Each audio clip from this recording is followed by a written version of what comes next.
Olá, eu sou a Tainá Farfan, estamos no ar com mais um JR Entrevista e hoje recebemos aqui no estúdio o deputado federal Luiz Felipe de Orleans e Bragança.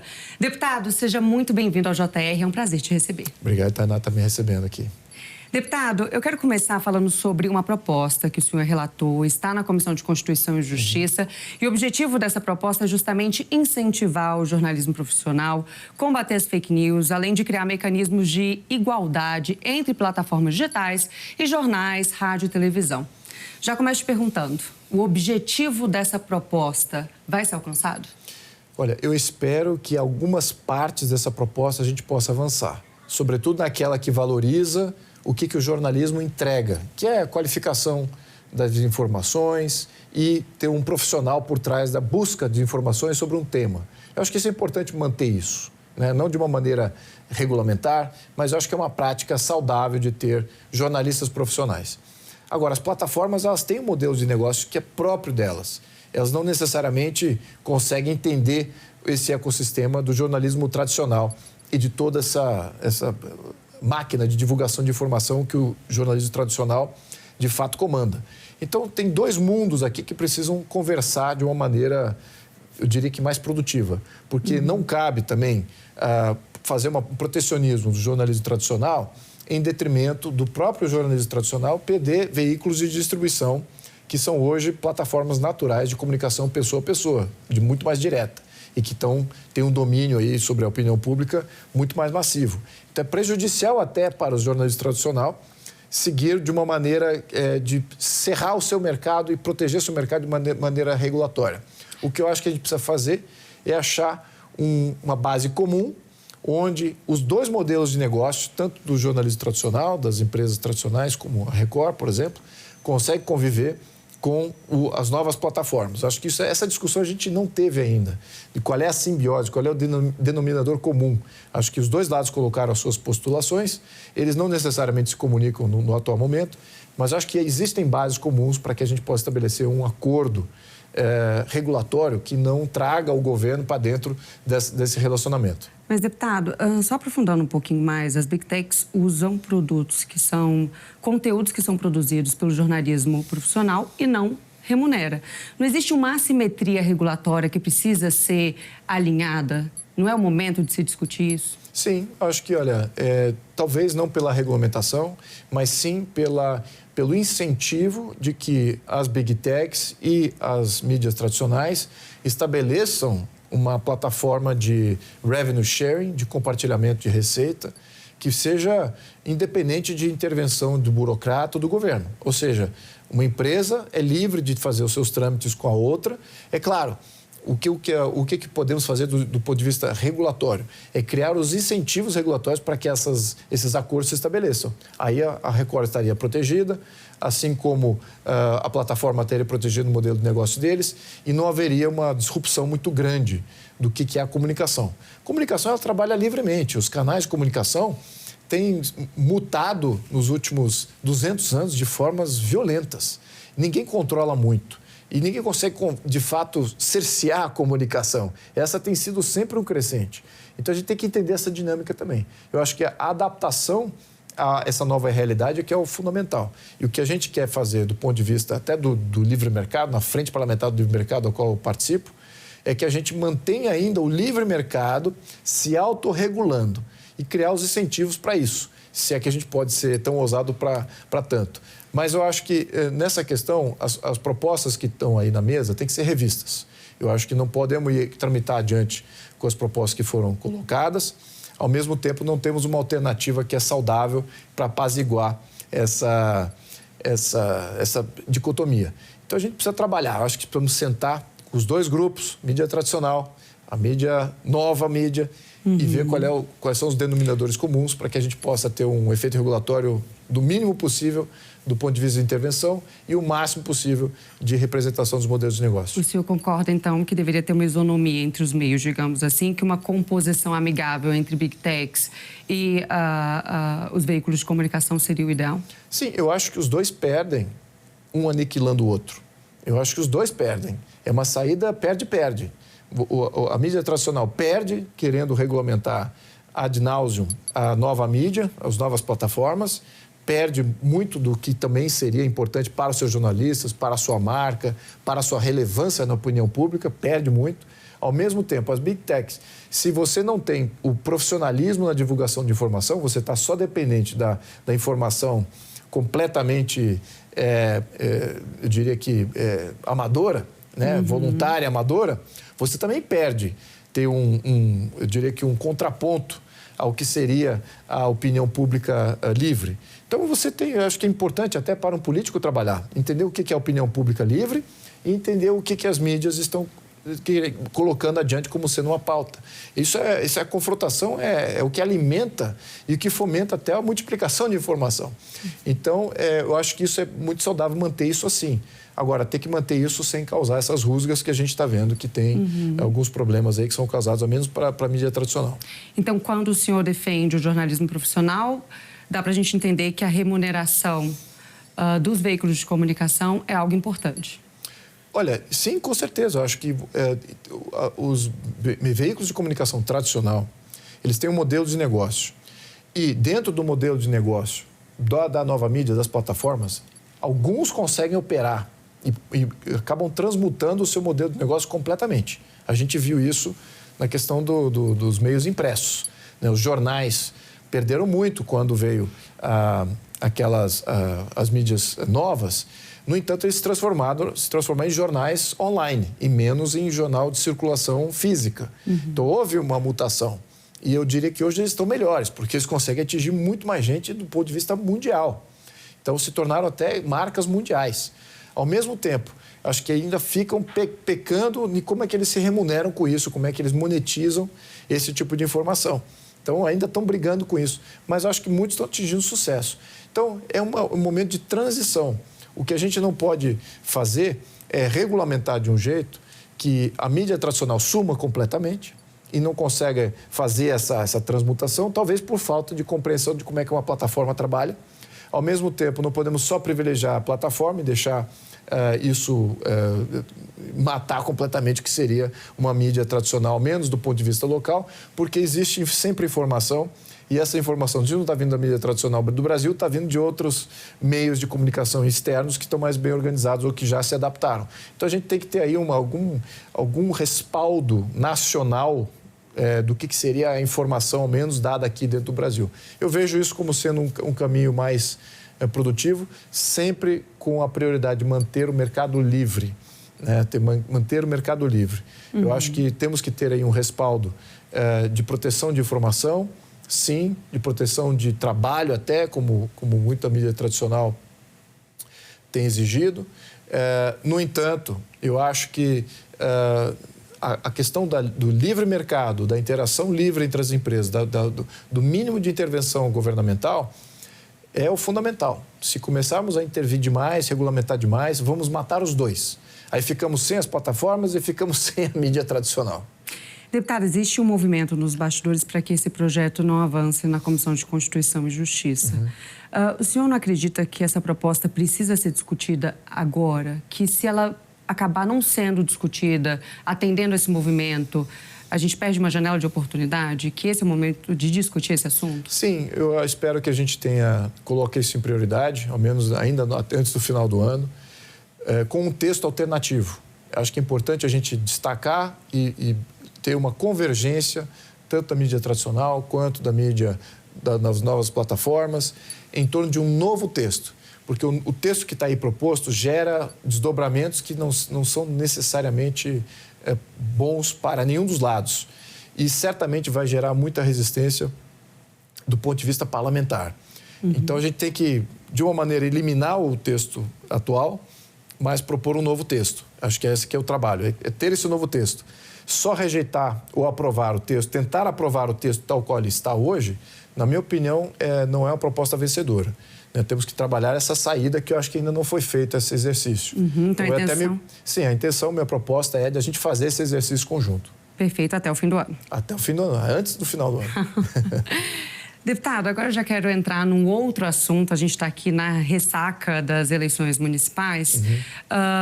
Eu gostaria que o senhor avaliasse um pouco o resultado, né? Nós tivemos aí, nitidamente, uma vitória do centro e da direita. Eu gostaria que o senhor trouxesse um pouco de como o senhor enxerga o resultado das eleições, não só o reflexo desse resultado dentro do Congresso Nacional, que é a sua casa, mas também num contexto do xadrez político nacional. Sim. Bem, acho que essas últimas eleições consagrou duas coisas. Consagrou o fim das narrativas de esquerda como sustentação de políticas públicas e de criação de burocracias e de uma série de ações de governo. Então, as políticas públicas, as premissas da esquerda, elas não estão aderindo mais, elas não têm mais aderência com a população. Já especulávamos isso antes das eleições, agora temos a consagração de que a população não entende mais a narrativa do tudo pelo social, de programas sociais, como sendo bom para a população. Eles entendem isso como sendo veículos de corrupção, de compadrio de grandes empresas que prestam serviços públicos, de desvios muito grandes e também de surrupiação, de renda, de propriedade e de oportunidades que seriam naturalmente da classe média. Então, existe um grande, eu diria que um despertar da população em torno do que tudo que a esquerda estava propondo, um esgarçamento disso. Agora eles querem uma opção. A opção está surgindo como sendo a direita. A direita está crescendo, também se consagrou como jogador político. Até pouco tempo atrás, os últimos 10 anos, nós vimos a ascensão da direita, mas não necessariamente a aderência da opinião pública em torno de tudo que a direita representa e das opções que a direita representa. Não está bem rotulado ainda. E o efeito granular também do que quais seriam as políticas públicas da direita que confrontariam as políticas públicas da esquerda. Então, isso ainda está se maturando. No entanto, a direita se tornou uma grande boa opção para a população. Isso não tinha antes, agora está consagrado. Agora, quem tem vencido mesmo, na minha opinião, e inchado, tem sido o Centrão. Deputado, só vou dar um recado aqui para quem está assistindo a gente. Olha só, você pode assistir ao JR Entrevista na Record News, às 11 da noite, no Portal R7, no Play Plus, no Jornal da Record, no JR 24 Horas e também nas nossas redes sociais. Deputado, continuando aqui a nossa conversa, eu queria que o senhor trouxesse ainda, aprofundasse um pouquinho mais sobre a importância do Centrão, especialmente nesse xadrez político nacional e pegando o gancho aí do resultado dessas eleições municipais. Perfeito. Bom, o Centrão ele aumentou no seu poder de barganha, porque ele ganhou mais prefeituras, partidos que estavam sumindo ganharam mais espaço. Isso vai demandar mais os parlamentares, porque existem muitas prefeituras que dependem de emendas parlamentares, de projetos que venham do governo. Então, o poder de barganha, a demanda que vai ter sobre os parlamentares de centro, vai estar aumentado. Então, por um lado, podemos até dizer que isso vai exacerbar alguns dos problemas que a gente viu, né? Uma dependência ainda mais de emendas parlamentares, uma cobrança ainda maior do Poder Federal de fazer esses repasses, muitas vezes distorsivos, para diferentes regiões do Brasil, que estão no comando dos partidos de centro. E, claro, que você dando mais força política local, você já gera uma plataforma de até lançamento de candidato nacional. Então, no desafio que nós temos, ao menos do ponto de vista da oposição, da direita, o desafio que nós temos é ter mais senadores, ter mais deputados, para que, do ponto de vista parlamentar, nós galgamos mais vitórias no futuro, que são reformas importantes do sistema. Por outro lado, o Centrão vai ser um grande resistor dessas reformas. Ao mesmo tempo, ele vai ter uma base eleitoral e uma base de cabos eleitorais ampliada, o que vai rivalizar com o que a direita quer em termos de aumentar o número de deputados e senadores para fazer essas grandes reformas. Então, 2026 já estamos prevendo aí um embate entre a direita reformista, a direita popular reformista, versus um centrão pró-sistema e na retranca aqui de qualquer reforma. Então, já estou prevendo esse embate. Então, o que eu acho? Eu acho que a opinião pública ela ainda é majoritariamente não esquerda. A opinião pública está tendendo mais para a direita, porque a direita tem um ideário, tem uma ideologia mais tão bem calcada quanto da esquerda, mas mal divulgada. E o Centrão não tem ideologia nenhuma. Ele não tem visão de país, não tem proposta nenhuma. Então, os partidos de centro, eles são partidos que loteiam praticamente o poder. Assim tem sido a tradição. Eles colocam um deles lá e eles acabam apadrinhando vários partidos para fazer uma composição e vários estão representados ali. Então, qual é o plano de governo do centro, dos partidos de centro? Ninguém sabe muito bem. Não está bem divulgado. Qual é a visão? São a favor do livre mercado? São a favor da soberania nacional? E com relação à religião, à liberdade religiosa, são a favor da liberdade religiosa? São a favor da família? Nós não sabemos. Agora, sabemos que a direita tem postulações bem claras nesses sentidos. Então, esse será o embate. E sabemos que a esquerda tem postulações bem claras contra tudo isso que a direita representa. Então, é por isso que a dominação da opinião pública que está em jogo. Mesmo o centrão, os partidos de centro, dominando uma boa parte das prefeituras e tendo esses cabos eleitorais, a direita ainda vai dominar a opinião pública em termos de novidade e de momento, de surgir esse momento da direita. Ao passo que o centrão, por não ter uma ideologia e nada muito claro, ele vai fazer uma contraposição absorvendo o que é a ideologia da esquerda. O senhor aposta em o nome de direita para 2026? Sem dúvida, absolutamente sim. Qual?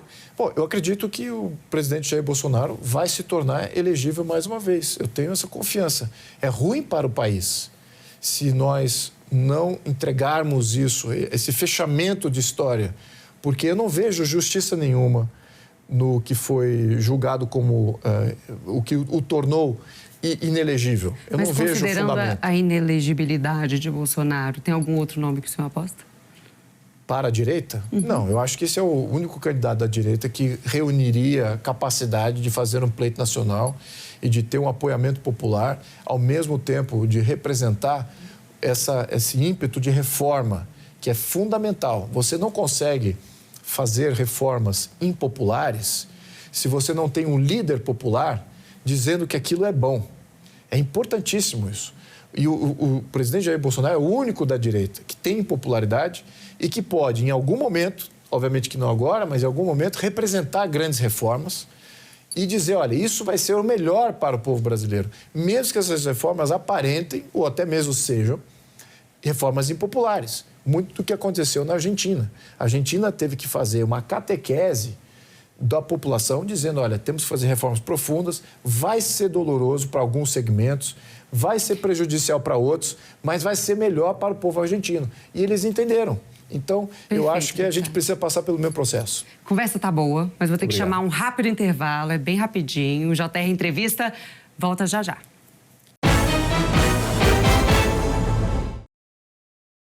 Estamos de volta com o JR Entrevista e aqui com a gente está o deputado federal Luiz Felipe de Orleans e Bragança.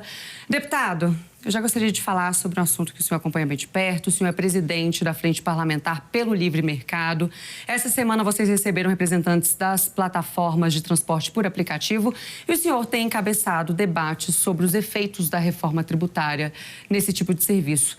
O senhor acha que o setor de transporte por aplicativos precisa de um tratamento tributário diferenciado?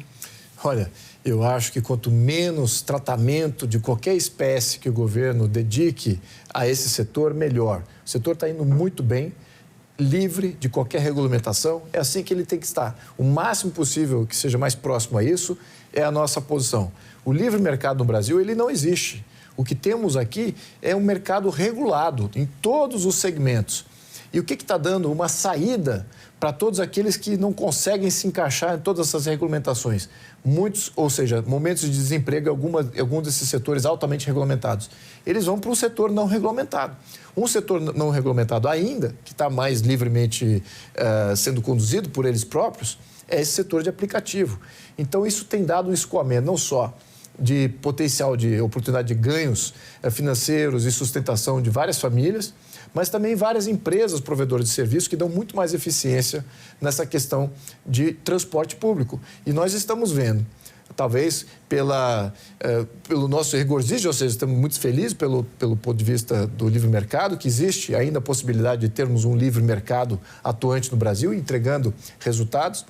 Por outro lado, aqueles que querem ver regulamentação, querem ver controle, eles não estão muito felizes. E começam a ver, não, tem que regular, tem que controlar, tem que limitar. Então, a gente tem que olhar isso com muito rigor, deixar eles mais livres possíveis.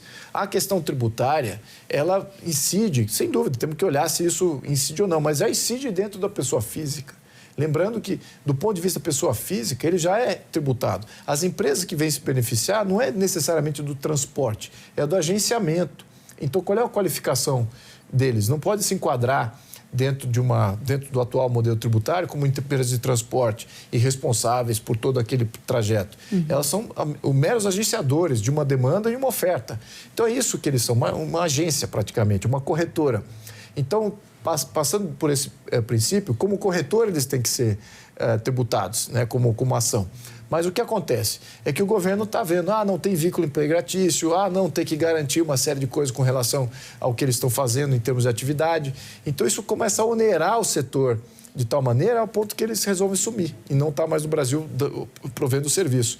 Então, a gente tem que pensar com muito rigor a nossa postura de defender o setor para que as regulamentações não matem o setor e, quem sabe, até mantenham ele sempre crescente. Perfeito. Já caminhando aqui para o finzinho da nossa conversa, o papo tá bom, mas eu quero te perguntar, deputado, diante do curto tempo e do foco inevitável na sucessão da presidência da Câmara dos Deputados, quais propostas o senhor avalia que podem e devem avançar até o fim do ano? Bem, a questão da anistia é fundamental. É muito importante que o próximo presidente de Câmara paute isso, porque estamos tratando de vidas de inocentes que foram presos no dia 8 de janeiro, aliás, outras operações também causaram isso. Temos também a questão de você manter o regimento da casa. Lembrando, hoje o presidente de Câmara pode violar as comissões, tornar as comissões, todas as secretarias completamente irrelevantes, chama um relator de parlamento com um pedido de urgência e pronto. Pauta qualquer projeto sem que esse projeto tenha passado pelo crivo das comissões. Muito ruim isso. Também as prerrogativas parlamentares. Muitos parlamentares estão sofrendo perseguições políticas. Temos que olhar isso com muito rigor, porque isso fere a Constituição, fere o que seria um parlamentar. Ele tem que ter o direito de falar aquilo que ele bem entender dentro do seu contexto de parlatório. Então, isso está sendo violado pelo Judiciário, a gente tem que olhar isso. Reforma do Judiciário, fundamental. Se a gente vai adiante como país, como um Estado de Direito, a gente precisa fazer reforma do Judiciário, porque o ativismo judicial e as medidas monocráticas, eles estão ativas, estão violando o Estado de Direito, violando o ordenamento jurídico, a separação de poderes, e cabe aos parlamentares representarem o Brasil como um todo. É o único lugar do nosso sistema político onde todas as opiniões estão representadas. Então, o parlamento precisa ser soberano e, ao mesmo tempo, precisa se levantar a esse desafio. Temos uma situação muito perigosa, com um judiciário hiperativo e agindo, se sobrepondo ao executivo, sobrepondo ao legislativo e aos direitos individuais. Então, estamos perdendo o nosso Estado de Direito e separação de poderes por causa dessas ações. É fundamental que o Congresso resgate. Então, eu diria que essas são as medidas importantes. Perfeito. Deputado, muito obrigada pela sua presença. Obrigado. O JR Entrevista vai ficando por aqui. Lembrando que você pode assistir ao programa na Record News, no Portal AS7, no Play Plus, no Jornal da Record, no JR 24 Horas e também nas nossas redes sociais. Novamente, deputado, muito obrigada pela sua presença aqui no JR. Obrigado, Tainá, e parabéns pelo programa. Obrigada. E, claro, obrigada a você também pela companhia. Até uma próxima. Tchau, tchau.